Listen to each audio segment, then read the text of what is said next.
नेपाल के काठमांडू में स्थित पशुपतिनाथ मंदिर भगवान शिव का अत्यंत प्राचीन और चमत्कारिक धाम है। लेकिन इस मंदिर की पौराणिक कथा उससे भी अधिक अद्भुत है। एक समय ऐसा आया जब संसार में अधर्म बढ़ने लगा। देवताओं की शक्ति कमजोर होने लगी और सृष्टि असंतुलित हो गई। सभी देवता परेशान थे, क्योंकि उन्हें पता चला कि भगवान शिव कहीं अदृश्य हो गए हैं।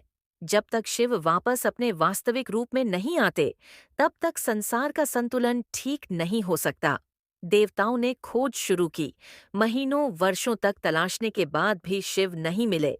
लेकिन एक दिन उन्होंने हिमालय के एक शांत जंगल में एक चमकीली आंखों वाला काला हिरण देखा।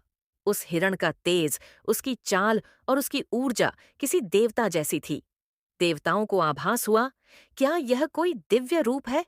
धीरे धीरे सत्य सामने आया कि वह सुंदर हिरण कोई और नहीं, स्वयं महादेव हैं, जिन्होंने संसार की हलचल से दूर रहने के लिए यह रूप धारण किया था।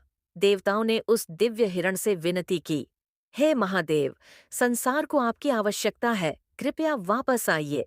लेकिन शिव इस रूप में इतने आनंदित थे कि वे वापस आने को तैयार नहीं हुए। देवताओं ने ब्रह्मा और विष्णु से सहायता मांगी।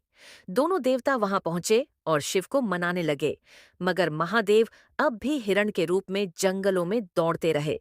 अंत में देवताओं ने हिरण को चारों तरफ से घेर लिया। हिरण ने एक विशाल छलांग लगाई और उसी दौरान उसका एक सींग जमीन में धंस गया। अगले ही क्षण एक दिव्य प्रकाश प्रकट हुआ और भगवान शिव अपने विराट रूप में प्रकट हो गए। देवताओं ने हाथ जोड़कर प्रणाम किया। तब शिव बोले, मेरे इस सींग के ढंसने से यह भूमि पवित्र हुई है। यही मेरी पशुपति, सभी जीवों के स्वामी के रूप में पूजा होगी। यही पवित्र स्थान आगे चलकर बना पशुपतिनाथ का दिव्य ज्योतिर्लिंग।